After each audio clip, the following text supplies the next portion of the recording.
Assalamualaikum. In this lecture, we will be discussing about a topic that is about the patent ductus arteriosus. Congenital heart diseases जो है ना उनके बारे में हम डिस्कस करेंगे मेनली. तो यू ऑलरेडी नो कि डिफरेंट हार्ट शंट्स हो सकते हैं. बच्चा कंजेनिटली हार्ट डिफेक्ट्स के साथ पैदा हो सकता है. तो वो बहुत से डिफेक्ट्स हो सकते हैं. या तो दोनों एट्रिया के दरमियान में कोई भी होल हो सकता है, कोई भी हो सकता है, या दोनों वेंट्रिकल्स में कोई होल हो सकता है, या कोई वेसल का प्रॉब्लम हो सकता है, या हार्ट की वॉल्स का प्रॉब्लम हो सकता है. तो उसकी बेसिस पे डिफरेंट कैटेगरीज पे होता है. तो सबसे पहले left to right heart shunt की बात करते हैं. लेफ़्ट टू राइट, अब सबसे पहले तो ये पता होना चाहिए नॉर्मल ब्लड फ्लो क्या है हार्ट के अंदर. सो यू ऑलरेडी नो कि क्या होता है कि जो डीऑक्सीजनेटेड ब्लड होता है वो आता है कहाँ से. डीऑक्सीजनेटेड ब्लड जो है वो आता है सुपीरियर वेना कैवा और इंफीरियर वेना कैवा से हार्ट में. कहाँ पे आता है? राइट एट्रियम में. फिर राइट एट्रियम से ये यहाँ से ट्राइकस्पिड वॉल्व के अंदर से गुजरता है. ये ट्राइकस्पिड वॉल्व आपको पता है यहाँ होता है दोनों राइट हार्ट के दरमियान में. तो राइट एट्रिया से वो जो होता है वो पास करके राइट वेंट्रिकल में चला जाता है. फिर राइट वेंट्रिकल से वो ब्लड जो है वो लंग्स में चला जाता है थ्रू पल्मनरी वॉल्व. फिर ये पल्मनरी वॉल्स में जब जाएगा तो उसके थ्रू ये लंग्स में जाएगा, वहाँ से ऑक्सीजन आएगी और ये डीऑक्सीजनेटेड ब्लड जो है ये ऑक्सीजनेट हो जाएगा.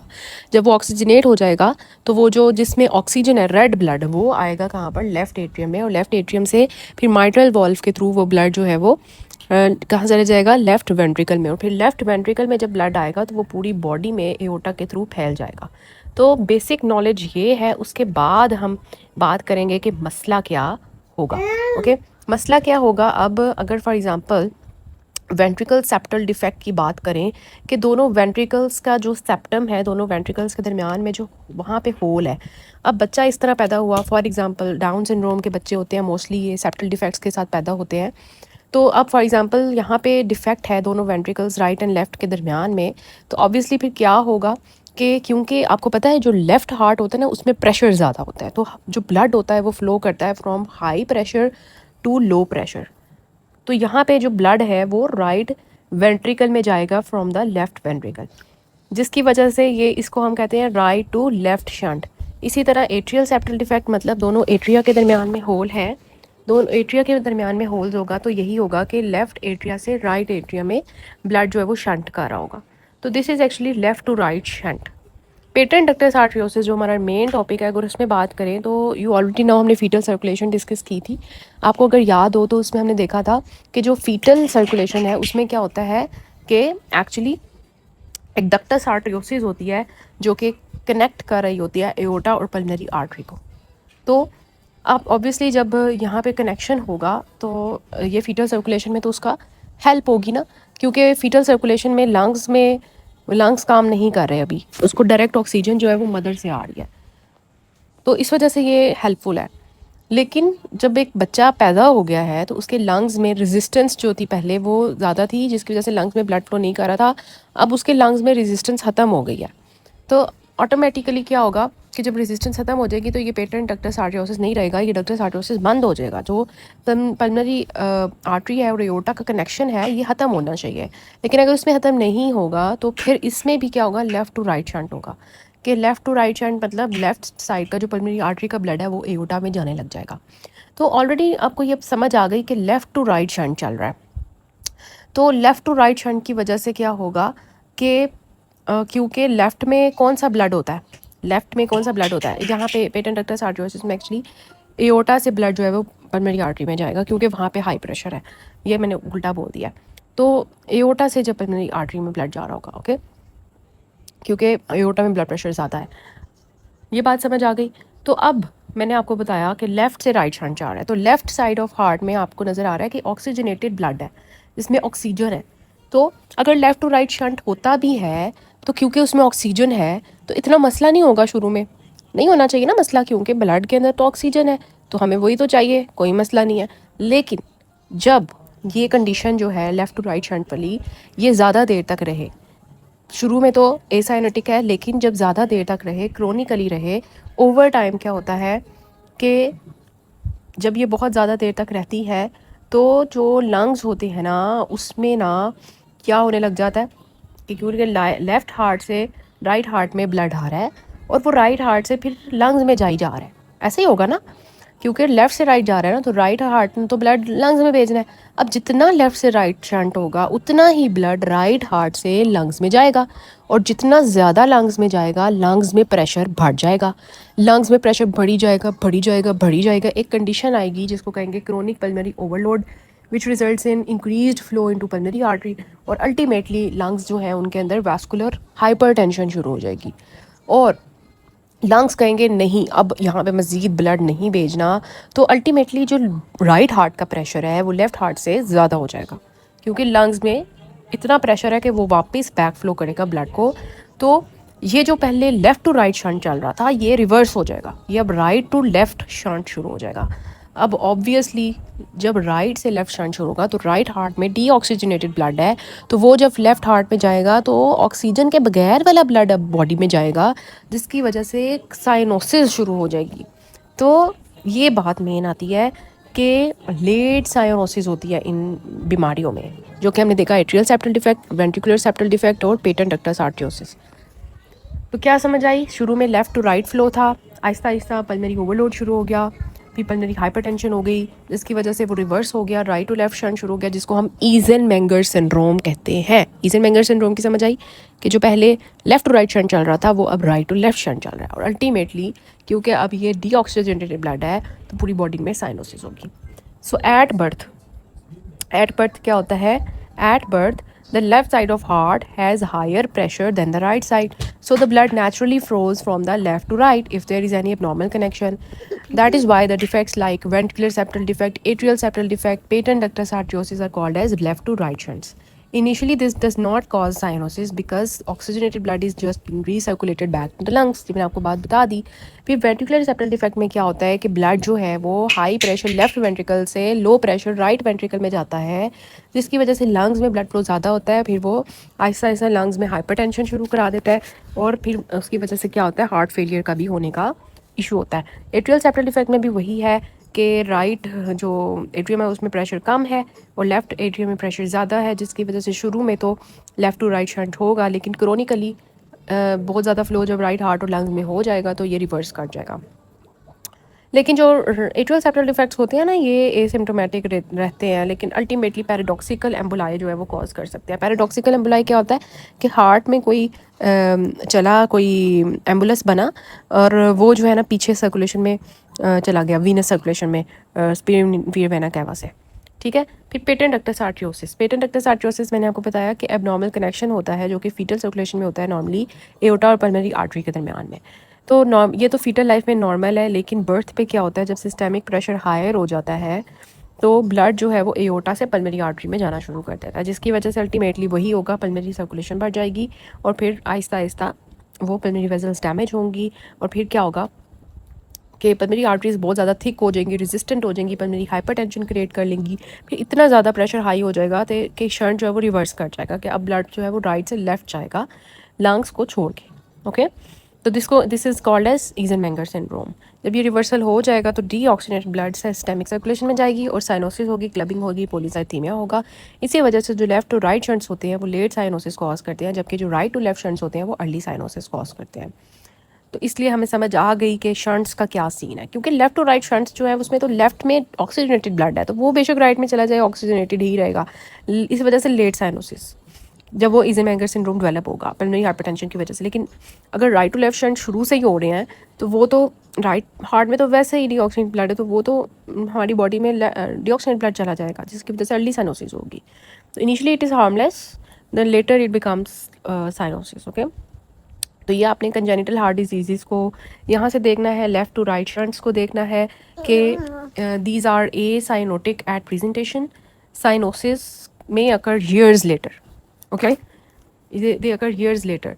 फ्रीक्वेंसी क्या होती है, ये बहुत इंपॉर्टेंट है। सबसे मोस्ट कॉमन अगर आपसे एमसीक्यू आता है, ये मोस्ट कॉमन कौन सा है? VST, ventricular septal defect is most common. Okay, फिर एएसडी है, फिर पीडी है। ओके, तो ये बात हमेशा याद रखनी है, एमसीक्यू के लिए बहुत इंपॉर्टेंट है कि मोस्ट कॉमन कौन सा है? Ventricular septal defect. Least common कौन सा है? Congenital heart disease, patent ductus आर्टरियोसिस। तो वेंट्रिकुलर सेप्टल डिफेक्ट की अगर हम बात करें तो वेंट्रिकुलर सेप्टल डिफेक्ट जो है, वेंट्रिकुलर सेप्टल डिफेक्ट जो होता है ना, ये एसिम्प्टोमेटिक होता है at birth, may manifest weeks later और remain asymptomatic throughout life. Okay. Most smaller defects self resolve, ये खुद ब खुद ठीक हो जाते हैं। लार्जर डिफेक्ट्स अगर हों तो उनकी सर्जरी होनी चाहिए, अगर सर्जरी नहीं करते तो उस वजह से पल्मोनरी का ब्लड फ्लो इंक्रीज होता है, लेफ्ट वेंट्रिकुलर ओवरलोड ज़्यादा होता है, which may lead to heart failure. Oxygen saturation in right ventricular increases and pulmonary artery. Atrial septal defect की बात करें तो ये आपने देख रहे हैं लेफ्ट एट्रियम और राइट एट्रियम के दरमियान में है, इसको रीड कर लें कि it is actually defect in inter atrial septum, systolic ejection murmur इसमें आता है हमें, क्योंकि एट्रियल सेप्टल डिफेक्ट है। ये मर्मर हम अलग से भी देखेंगे कि कौन से मर्मर कब आते हैं, ये हमने देखे भी हुए हैं, बल्कि बेड साइड टेक्निक्स में मैंने बहुत डिटेल से आपको ये मर्मर्स कराए हुए हैं। अगर आपने वो लेक्चर्स लिए हुए हैं तो हमने उसमें बहुत डिटेल से देखा था कि किस तरह से मर्मर्स आएंगे, क्यों आएंगे।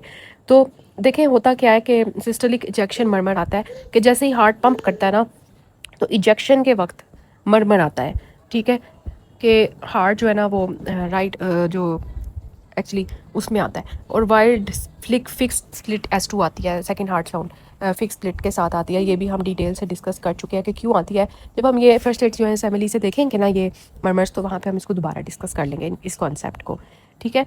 Ostium secundum defects most common, अब मैंने आपको हार्ट की एम्ब्रियोलॉजी भी करवाई हुई है, वो आपको हार्ट के लेक्चर्स में मिल जाएगी कि एम्ब्रोलॉजी में ऑस्टियम सेकेंडम क्या होता है, ऑस्टियम प्राइमम क्या होता है, और उसमें हमने देखा था कि ostium secundum defects most common होते हैं और आइसोलेटेड फाइंडिंग के साथ होते हैं, और ऑस्टियम प्राइमम डिफेक्ट्स रेयर होते हैं और वो दूसरी कार्डिक एनॉमलीज के साथ एग्जिस्ट करते हैं। अब सिम्टम्स जो हैं वो हो सकते हैं एट्रियल सेप्टल डिफेक्ट के, मोस्टली ऐसे होता है कि किसी को एट्रियल सेप्टल डिफेक्ट हो और पता ही ना हो उसको, और कोई होता है उसमें हार्ट फेलियर डेवलप हो जाता है।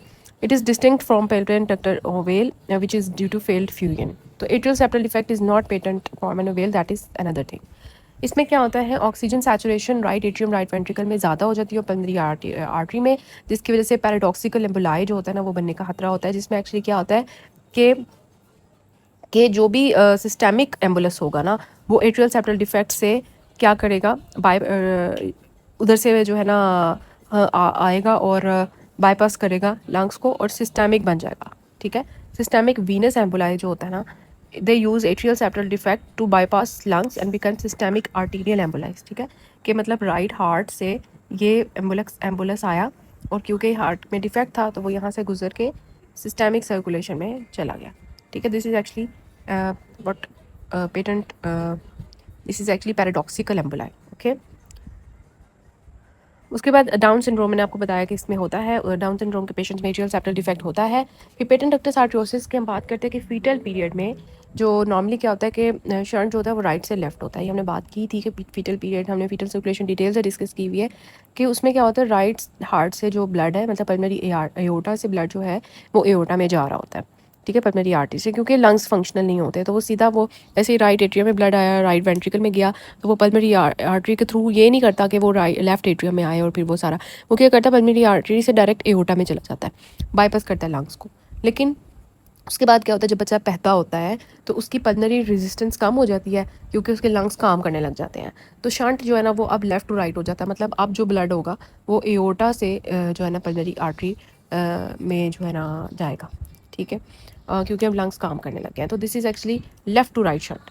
तो आहिस्ता आहिस्ता फिर क्या होता है कि आहिस्ता आहिस्ता जब एओर्टा से उसकी मतलब लेफ़्ट से राइट शंट होगा तो राइट हार्ट के अंदर प्रेशर बढ़ेगा, राइट हार्ट में प्रेशर बनेगा तो लंग्स में प्रेशर बढ़ेगा, अल्टीमेटली राइट वेंट्रिकुलर हाइपरट्रॉफी होने लग जाएगी, left ventricle hypertrophy, heart failure develop हो जाएगा। अब इसमें जो मर्मर आता है ना पेटेंट डक्टस आर्ट्रियोसिस का, वो अपनी याद रखें वो मशीन लाइक मर्मर होता है। ये हम मर्मर्स जो है ना इनको अलग से भी डिस्कस करेंगे, ये भी हमारा टॉपिक है, लेकिन ये आपने याद रखना है इसमें मशीन लाइक मर्मर आता है।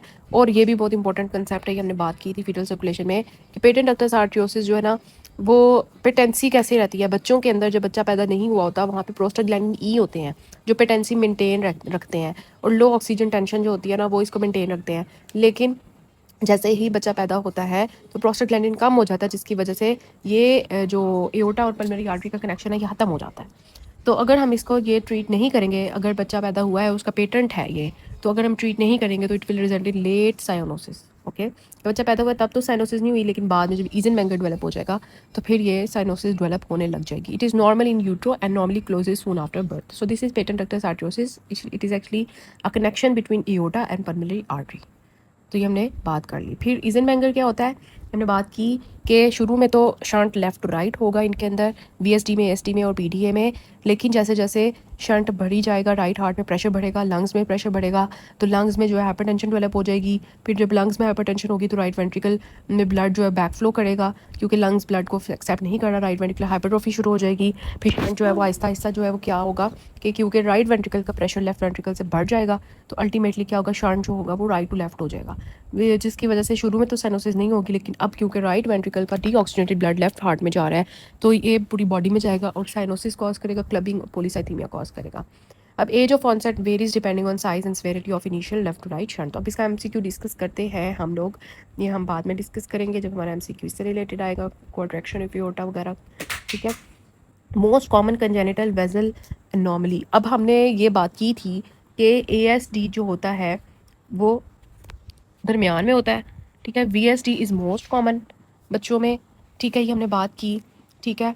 और उसके बाद एएसडी आता है और फिर पीडी आता है। लेकिन जब वो पूछ रहे हैं ना कि जी लार्ज वेजल एनॉमली, तो फिर इसका जो आंसर होगा ना वो पीडी होगा। तो आपने इसको एमसीक्यू आपने कंफ्यूज नहीं करना कि आपने पढ़ा था जी वीएसडी तो मोस्ट कॉमन है, तो ये हमने जल्दी जल्दी उसको एमसीक्यू को जो है ना वीएसडी क्लिक कर दिया। नहीं, जब वो आपसे पूछे ना ध्यान से एमसीक्यू पढ़ा करें, लार्ज वेजल एनॉमली, तो लार्ज वेजल कौन सी है, एओर्टा और पल्मोनरी आर्टरी, तो उसकी नॉर्मली पीडीए है, पेटेंट डक्टस आर्टरियोसिस, ठीक है ना। तो अगर वो पूछे ना most common congenital heart defect in children, तो फिर आपने वीएसडी बोलना है। और अब वो पूछे ना अडल्ट्स में most common congenital heart defect क्या है, तो वो एएसडी है, ठीक है। तो मतलब इसका जो होता है ना वीएसडी मोस्ट कॉमन, फिर एएसडी और फिर बीडीए। लेकिन अगर वो पूछे लार्ज वेजल नॉर्मली कौन सी है, तो फिर आपने पीडीए को ही क्लिक करना है। So this is about the topic.